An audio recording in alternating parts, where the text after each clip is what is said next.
Myself Minerva Devi. I am handling WE8591 Digital Signal Processing for 5th semester EEE. This is the Unit 1 Introduction Syllabus. Here we are going to see the first topic, signal. So what is signal is it is a physical quantity that consists of many sinusoidal of different amplitude and frequencies. For example, x of t is equal to 10t. Here 10 defines the magnitude, t is the signal. Similarly, x of t is equal to 5x square plus 20xy plus 30y. So 5, 20 and 30 refers to the magnitudes and x, y are the signals.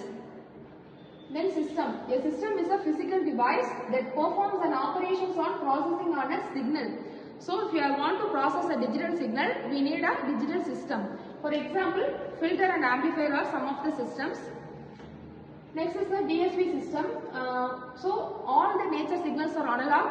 So our input is analog signal. Here ADC, the analog signal is converted into digital. Finally, the digital signal is processed by a digital system.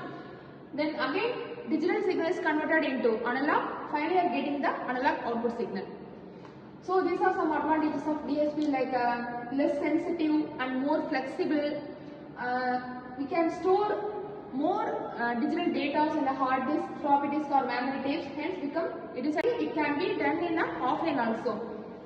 So these are some type of signals. Here we are going to see single channel and multi-channel signals. Single dimensional and multi-dimensional, continuous and discrete time signals, odd and even signals, energy and power signals, analog and digital signals, periodic and non-periodic signals. So this is a classification of a system. Here also we have some type of system like a static and dynamic. What is the difference between static and dynamic is, if the output of a system depends on the present input only, then the system is called a static system. If the output of the system depends on past and future samples, then the system is called a dynamic system. So because of a present input, the static system having no memory. So there are called the memoryless systems. The dynamic system having some memories. So then these are some examples of static and dynamic systems.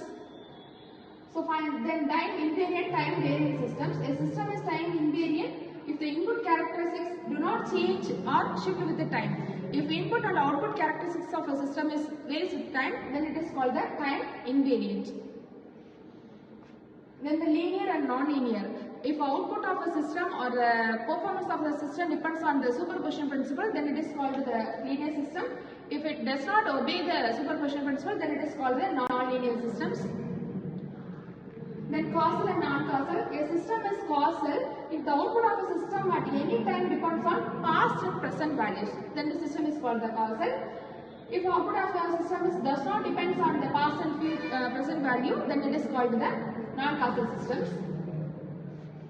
Then stable and the unstable system. If input of a system is present output for a bounded value, then it is called the stable system. If doesn't produce any bounded value, it is called the unstable system.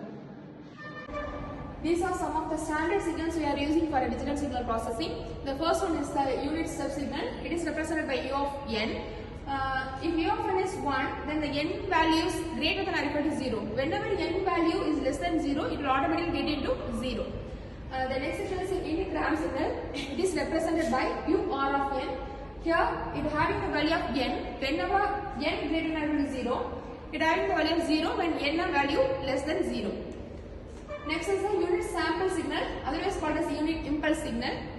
So, dou of n, it is whenever n is equal to 0, it valued as 1. When n not equal to 0, it automatically get into 0. So, the exponential signal. Finally, sinusoidal wave. This is a sampling theorem.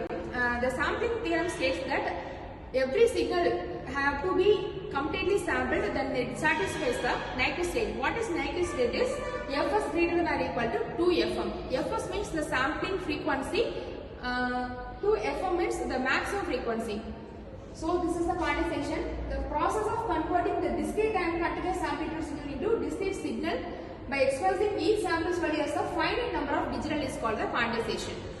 Then there is a rounding and truncating. If you are getting the amplitude value of 4.6, we can convert it into 5. If you are getting a value nearly 4.8 and around, we can convert it into 5. That is the procedure of rounding and truncating.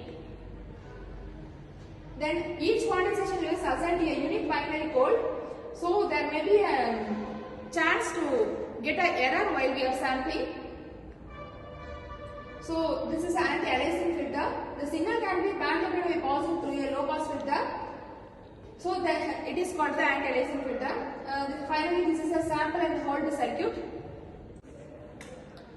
These are about the first unit of DSP introduction. These are some of the textbooks.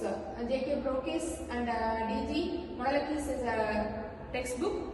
Purna Chandra is the reference book I have referred. Thank you.